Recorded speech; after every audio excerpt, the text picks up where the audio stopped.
தமிழகத்தில் சட்டம் ஒழுங்கு டிஜிபியாக சந்தீப் ராய் ரத்தோரை நியமித்து தேர்தல் கமிஷன் உத்தரவிட்ட நிலையில் இரவு அவர் சட்டம் ஒழுங்கு டிஜிபியாக பொறுப்பேற்றுக் கொண்டார். தாவேகாவால் திமுகவின் வெற்றி பாதிக்காது என முதல்வர் ஸ்டாலினின் மருமகன் சபரீசன் தெரிவித்துள்ளார். 2 தொகுதிகளில் போட்டியிடுவது ஒரு தலைவரின் தன்னம்பிக்கையை வெளிப்படுத்துகிறது என்றார். தேமுதிக 2021 வாங்கிய ஓட்டு சதவீதம் 0.5%. அதை வைத்துக் கொண்டு டூப்படித்துக் கொண்டிருக்கிறார் ஸ்டாலின் என எடப்பாடி பழனிசாமி விமர்சித்தார். காங்கிரஸில் 85% வேட்பாளர்களை முடிவு செய்துள்ளோம். மீதமுள்ள 15% வேட்பாளர்களை இறுதி செய்து இன்று காங்கிரஸ் வேட்பாளர்கள் பட்டியல் வெளியாகும் என செல்வ பெருந்தகை தெரிவித்துள்ளார். ஏப்ரல் 23 ஓட்டுப்பதிவு நாளன்று முதல் ஆளாக ஓட்டு போட்டுவிட்டு பாரதிய ஜனதா பூத் ஏஜென்டாக ஓட்டுச்சாவடியில் பணியாற்றப் போகிறேன். ஓட்டுப்பதிவு முடியும் வரை குறிப்பிட்ட அந்த ஓட்டுச்சாவடியில்தான் இருப்பேன் என அண்ணாமலை தெரிவித்துள்ளார். பணத்திற்கு ஓட்டு போடுபவர்கள் ஜனநாயக துரோகிகள். நாங்கள் கோடிகளை கொட்டவில்லை, உயர்ந்த கொள்கைகளை முன்வைக்கிறோம். ஏற்பதும் நிராகரிப்பதும் உங்கள் கையில் உள்ளது என நீலகிரியில் நடந்த பிரச்சாரத்தில் சீமான் பேசினார். பாரதிய ஜனதா நாட்டில் வகுப்புவாத வன்முறையை தூண்டுகிறது. திருப்பரங்குன்றத்திலும் அதே விளையாட்டை பாஜக முயற்சித்தது. ஆனால் அவர்களுக்கு மக்கள் தகுந்த பாடம் புகட்டினர் என கனிமொழி எம்பி தெரிவித்தார். பிரதமர் மோடி தமிழகம் வந்தாலே திமுகவுக்கு ரொம்ப குஷி. அவர் வந்தாலே நமக்கு 200 தொகுதி உறுதிதான். பிரதமர் மோடியும் அமித்ஷாவும் தமிழகம் வரும்போதெல்லாம் திமுகவின் வெற்றி மார்ஜின் கூடுகிறது என்றார் முதல்வர் ஸ்டாலின். சட்டம் ஒழுங்கு தொடர்பாக ஜமுக்காலத்தில் வடிகட்டிய பொய்யை முதல்வர் ஸ்டாலின் சொல்கிறார். தமிழகத்தில் பாலியல் சீண்டல் நடக்காத நாளே இல்லை என எடப்பாடி பழனிசாமி தெரிவித்துள்ளார். கடந்த 2024ஆம் ஆண்டு லோக்சபா தேர்தலின் போது அனுமதியின்றி கூட்டம் கூடியது, பள்ளியில் விதிகளை மீறி கூட்டம் நடத்தியது தொடர்பாக மத்திய அமைச்சர் எல் முருகன் மீது தொடரப்பட்ட 2 தேர்தல் விதிமீறல் வழக்குகளை சென்னை ஹைகோர்ட் ரத்து செய்துள்ளது. மேட்டுப்பாளையம் தொகுதியில் தாவேகாவுக்கு வெற்றி வாய்ப்பு உள்ளதால் அதை கெடுக்கும் நோக்கத்தில் திட்டமிட்டு தன் மீது அவதூறு பரப்புவதாக தாவேகா வேட்பாளர் சுனில் ஆனந்த் குற்றம் சாட்டியுள்ளார். சொன்னதை மட்டுமின்றி சொல்லாததையும் செய்து உங்கள் முன் கம்பீரமாக நிற்கிறேன். இதைப்போல தான் செய்த சாதனைகள் இபிஎஸ் பட்டியலிட முடியுமா என கோவையில் நடந்த பிரச்சார கூட்டத்தில் முதல்வர் ஸ்டாலின் பேசினார். தேர்தல் பொறுப்புகளிலிருந்து திடீரென விலகியது குறித்து எந்த விவாதமும் வேண்டாம் என காங்கிரஸ் எம்பி மாணிக்கம் தாக்கூர் வீடியோ வெளியிட்டுள்ளார். கோவை மதுரைக்கு மெட்ரோ இல்லை, ஆனால் ஆளே இல்லாத கடையில் டீ ஆத்துவது போல ஆக்ராவிற்கு மெட்ரோ ரயில் கொடுத்து இருக்கிறார்கள் என முதல்வர் ஸ்டாலின் தெரிவித்துள்ளார். ஈரோட்டில் மதசார்பற்ற முற்போக்கு கூட்டணி வேட்பாளர்களை ஆதரித்து முதல்வர் ஸ்டாலின் பிரச்சாரம் செய்தார். தமிழக வளர்ச்சியால் எடப்பாடி பழனிசாமிக்கு வயிற்றெரிச்சல் என ஸ்டாலின் பிரச்சாரத்தின் போது பேசினார்.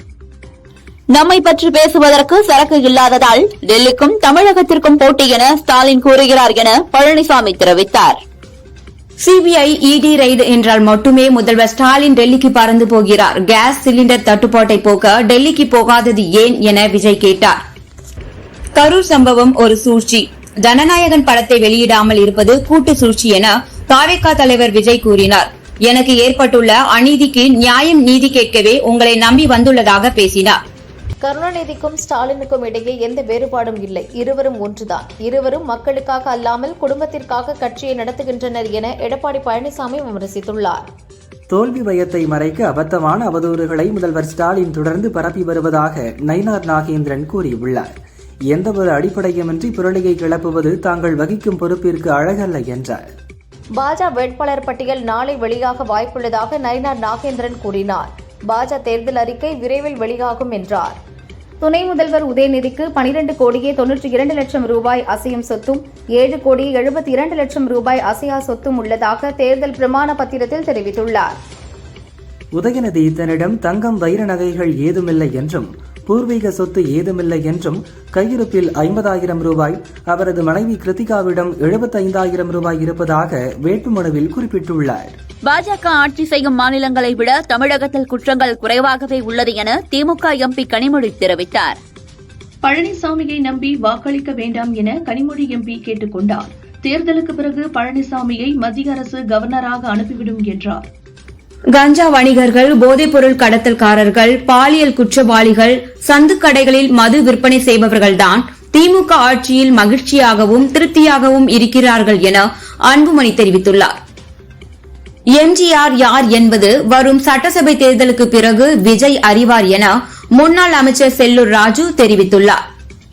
செம்மன் குவாரி முறைகேடு வழக்கில் இருந்து முன்னாள் அமைச்சர் பொன்முடி, அவரது மகன் கௌதம சிகாமணி உட்பட 7 பேரை விடுவித்து விழுப்புரம் மாவட்ட நீதிமன்றம் உத்தரவிட்டுள்ளது. திருச்சி மரக்கடை பகுதியில் பிரச்சாரம் முடிந்து தாவேகாவினர் சென்றபோது ஆதவ் அர்ஜுனாவின் கார் பாதுகாப்பு பணியில் இருந்த காவலர் சதீஷ் மீது மோதியது. இந்த விபத்தில் சதீஷுக்கு கால் முறிவு ஏற்பட்டது.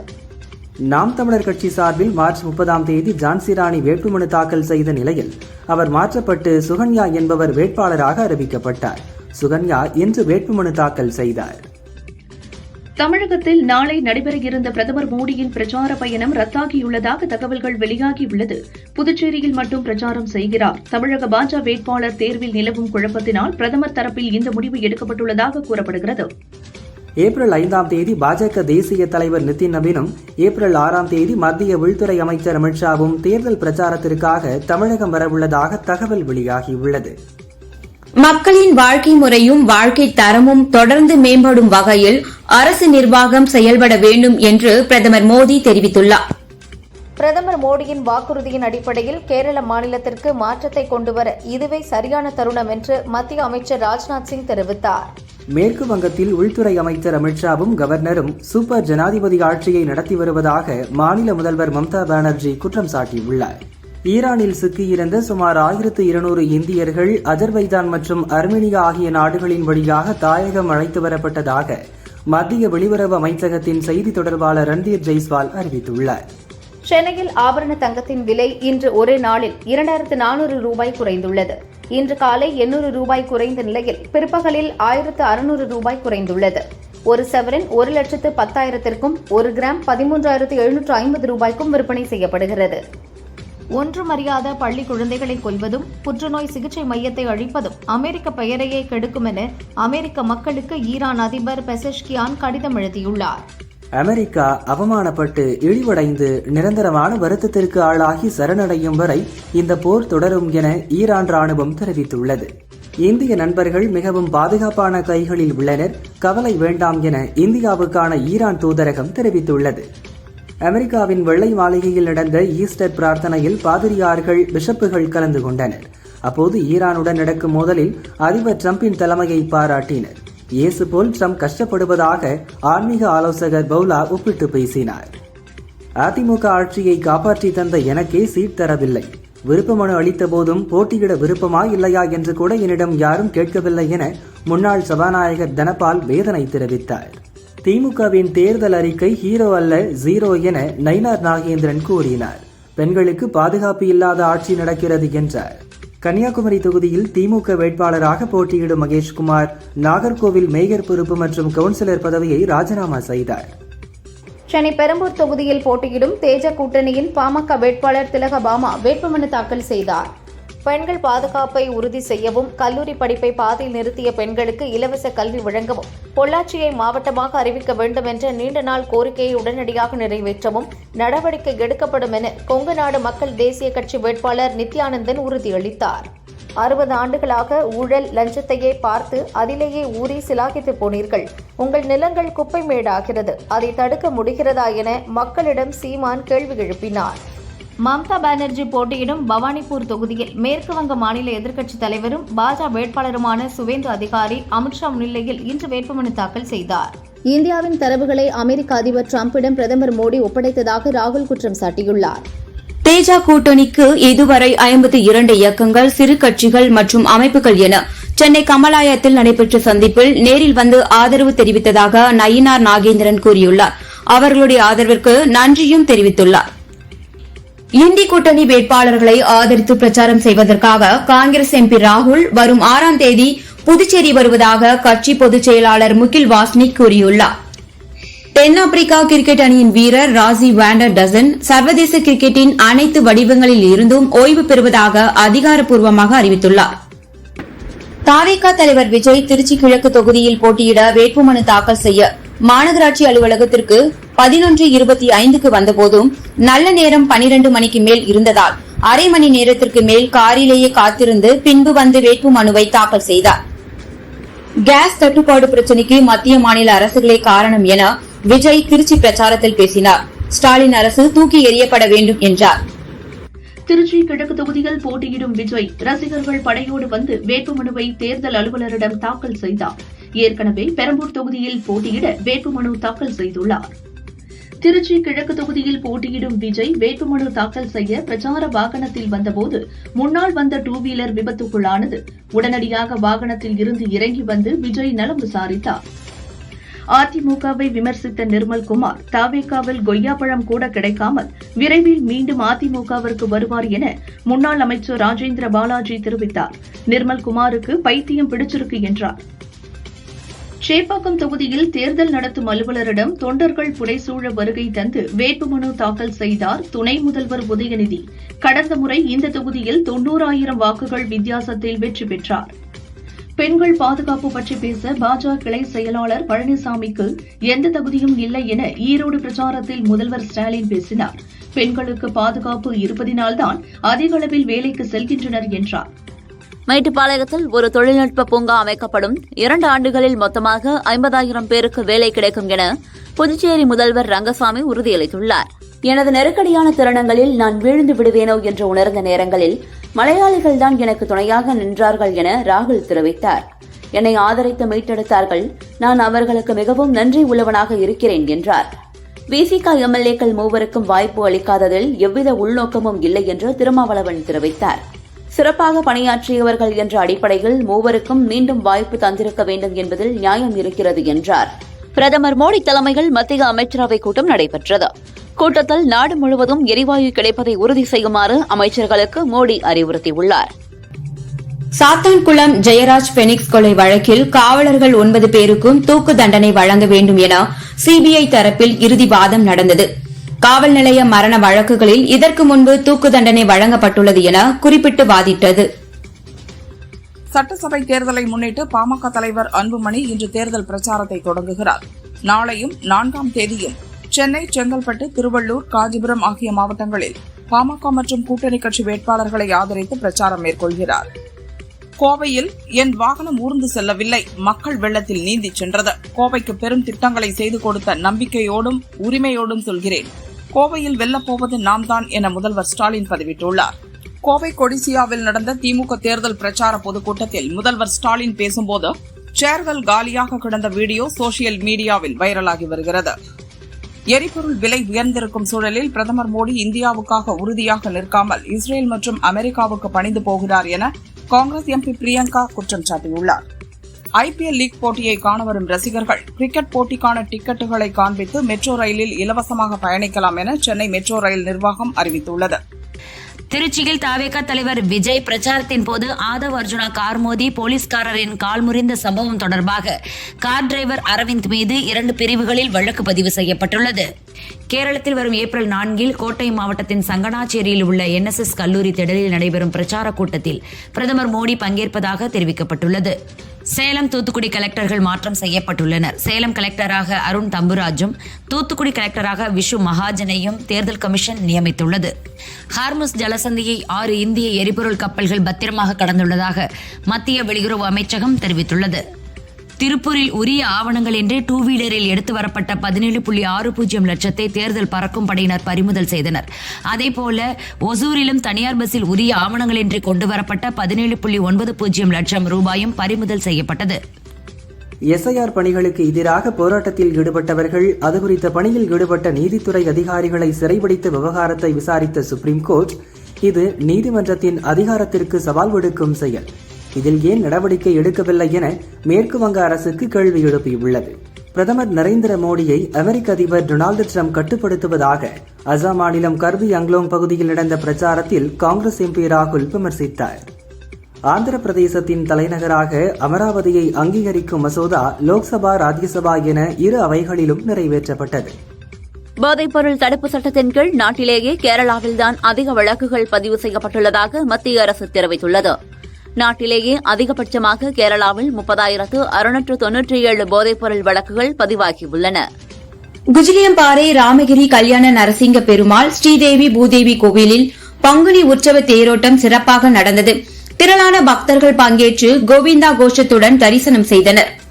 ஸ்ரீரங்கம் அரங்கநாத சுவாமி கோவிலில் பங்குனி திருவிழா ஆதி பிரம்மோற்சவம் 10ஆம் திருநாளில் அதிகாலை வேதவியாச பட்டரின் திருமஞ்சன கட்டியம் செவித்தல் நடைபெற்றது. நம்பெருமாள் சிறப்பு அலங்காரத்தில் பக்தர்களுக்கு அருள் பாலித்தார்.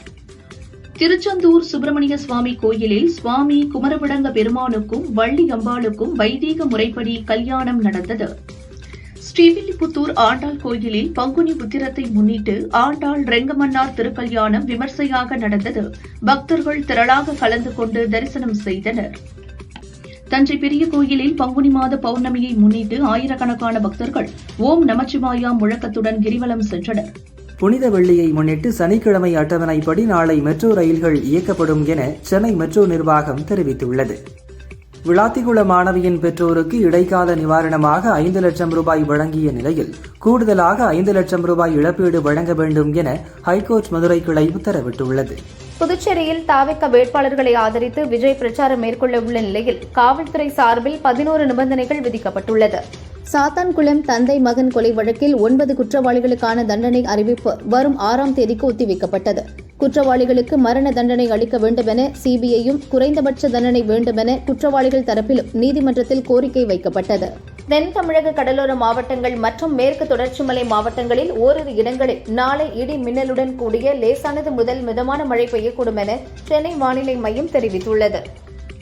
இலங்கை சிறையிலிருந்து விடுதலையான ராமேஸ்வரம் மீனவர்கள் 3 பேர் விமானம் மூலம் சென்னை வந்தனர். விமான நிலையத்தில் மீன்வளத்துறை அதிகாரிகள் வரவேற்று அவர்களை சொந்த ஊருக்கு அனுப்பி வைத்தனர். திருப்பரங்குன்றம் மலை உச்சியில் கார்த்திகை தீபம் ஏற்ற நடவடிக்கை எடுக்கும் அரசே மீண்டும் அமைய வேண்டும் என வேண்டி இந்து முன்னணி சார்பில் கோயில் முன் நூற்றுக்கணக்கான தொண்டர்கள் கைகளில் தீபம் ஏந்தி மகா தீப ஆராதனை காட்டினர். புனித வெள்ளி ஈஸ்டர் பண்டிகை என தொடர் விடுமுறை காரணமாக சென்னையில் விமான கட்டணம் பல மடங்கு அதிகரித்துள்ளது. சென்னையிலிருந்து தூத்துக்குடிக்கு ரூபாய் 17,021, கோவைக்கு ரூபாய் 16,496, மதுரைக்கு ரூபாய் 13,147 விமான கட்டணம் வசூலிக்கப்படுகிறது. காஞ்சிபுரத்தில் எல்பிஜி தட்டுப்பாடு காரணமாக ஆட்டோக்களுக்கு எல்பிஜி நிரப்ப நீண்ட வரிசையில் டிரைவர்கள் காத்திருக்கும் சூழல் ஏற்பட்டுள்ளது. தென்னிந்திய மீனவர் நல சங்கம் வரும் தேர்தலில் திமுகவை புறக்கணிப்போம் என தெரிவித்துள்ளன. திமுக அறிவித்துள்ள வேட்பாளர் பட்டியலில் மீனவர் யாருக்கும் வாய்ப்பு வழங்கப்படவில்லை என குற்றம் சாட்டியுள்ளனர். சென்னை எழும்பூர் ரயில் நிலையத்தில் நடந்த மறுசீரமைப்பு பணிகள் நிறைவடைந்தது. இந்நிலையில் புறநகர் மின்சார ரயில் சேவை நாளை அதிகாலை முதல் வழக்கமாக இயங்கும் என அறிவிக்கப்பட்டுள்ளது. திருப்பூர் மாவட்டம் அம்மாபாளையம், பல்லடம் மற்றும் ஊத்துக்குளி உள்ளிட்ட பகுதிகளில் பயங்கரவாதிகள் ஊடுருவல் குறித்து என்ஐஏ அதிகாரிகள் விசாரணை நடத்தி வருகின்றனர். நிலவில் ஆய்வு செய்வதற்காக ஆர்டமிஸ் 2 என்ற விண்கலத்தை நாசா வெற்றிகரமாக விண்ணில் ஏவியது. 50 ஆண்டுகளுக்கு பிறகு விண்வெளி வீரர்களுடன் நிலவுக்கு மேற்கொள்ளும் முதல் விண்வெளி பயணம் இதுவாகும். இந்தோனேஷியாவின் வடக்கு மலுக்கா கடலில் சக்தி வாய்ந்த நிலநடுக்கம் ஏற்பட்டது. ரிக்டர் அளவில் 7.8 பதிவான நிலநடுக்கத்தை அடுத்து உடனடியாக 1000 கிலோமீட்டர் சுற்றளவில் சுனாமி எச்சரிக்கை விடுக்கப்பட்டது. ஈரான் போர் நிறுத்த ஒப்பந்தத்திற்கு வர வேண்டும், மீறினால் ஈரான் எரிசக்தி வளங்கள் ஒவ்வொன்றாக தாக்கப்படும் என ட்ரம்ப் எச்சரிக்கை விடுத்துள்ளார். சென்னையில் ஐபிஎல் போட்டிகளை பார்க்க செல்வோர் மாநகர பஸ்ஸில் இலவசமாக செல்லலாம் என போக்குவரத்து கழகம் அறிவித்துள்ளது. போட்டி தொடங்குவதற்கு 3 மணி நேரம் முன்பு, முடிந்த பின் 3 மணி நேரத்திற்கு என சலுகை அறிவிக்கப்பட்டுள்ளது. நிதிஷ் திவாரி இயக்கத்தில் 2 பாகங்களாக ராமாயண படம் உருவாகிறது. ராமராக ரன்பீர் கபூர், சீதாவாக சாய் பல்லவி, லட்சுமணராக ரவி துபே, ஹனுமனாக சன்னி தியோல், ராவணனாக யஷ் நடிக்கின்றனர். முதல் பாகம் வரும் தீபாவளிக்கு வெளியாகிறது. இப்படத்திலிருந்து ராமா வீடியோ வெளியானது. அதில் ராமராக நடித்துள்ள ரன்பீர் தொடர்புடைய பல்வேறு காட்சிகள் இடம்பெற்றுள்ளன. படத்தின் மேக்கிங், கிராபிக்ஸ் சிறப்பாக அமைந்துள்ளது. ஆஸ்கர் விருதை வென்ற ஹாலிவுட் நிறுவனமான DNEG இந்த படத்திற்கு விஷுவல் எஃபெக்ட்ஸ் பணியை செய்கின்றன. பாலிவுட்டின் நடிகை பூமி பட்னேகர் டெல்லியில் நடந்த திரைப்பட விழாவில் பேசும்போது, சினிமாவில் பெண்களுக்கு வாய்ப்பு கிடைத்தாலும் பெண்களை மையமாக கொண்ட கதையில் உருவாகும் படங்கள் குறைவது வேதனையாக உள்ளது என்றார். அதே சமயம் OTTயில் பெண்களுக்கு அதிக வாய்ப்புகள் கிடைக்கின்றன. சினிமாவை விட OTT பெண்களுக்கு சரியான மேடையாக உள்ளது என்றார். லெஜண்ட் சரவணன் ஹீரோவாக நடித்துள்ள படம் லீடர். பாயல் ராஜ்புத், ஷியாம், ஆண்ட்ரியா உள்ளிட்டோர் நடிக்க துரை செந்தில்குமார் இயக்கியுள்ளார். நாளை படம் வெளியாகிறது. இயக்குனர் கூறுகையில், இந்த படத்திற்காக 10 கிலோ வரை சரவணன் எடை குறைத்தார். படத்திற்குள் வந்துவிட்டால் அதை முடித்துவிட்டுதான் அடுத்த பணிக்கு செல்வார். படத்தில் 3 சண்டை காட்சிகள் நிச்சயம் பேசப்படும். இதில் எனக்கு அதிக சம்பளம் தந்தார்கள். உழைப்பதை அதற்காகத்தானே. அதே சமயம் நான் எடுக்க நினைத்த சினிமாவையும் எந்த சமரசமின்றி எடுத்துள்ளேன் என்றார். மலையாளத்தில் மோகன்லால், மம்முட்டி, பகத் பாசில், குஞ்சாக்கோ போபன், நயன்தாரா நடித்துள்ள படம் பேட்ரியாட். ராணுவ பின்னணியில் உருவாகியுள்ள இதை மகேஷ் நாராயணன் இயக்கியுள்ளார். ஏப்ரல் 23 ரிலீஸ் என அறிவிக்கப்பட்டது. தியேட்டர் அதிபர்கள் விநியோகஸ்தர்கள் இடையே வசூல் ஷேரை பிரிப்பதில் பிரச்சினை நீடிக்கிறது. மேலும் ஈரான் போரால் நிலவும் பதற்றம் காரணமாக மே 1க்கு ரிலீஸ் தேதியை மாற்றியுள்ளனர்.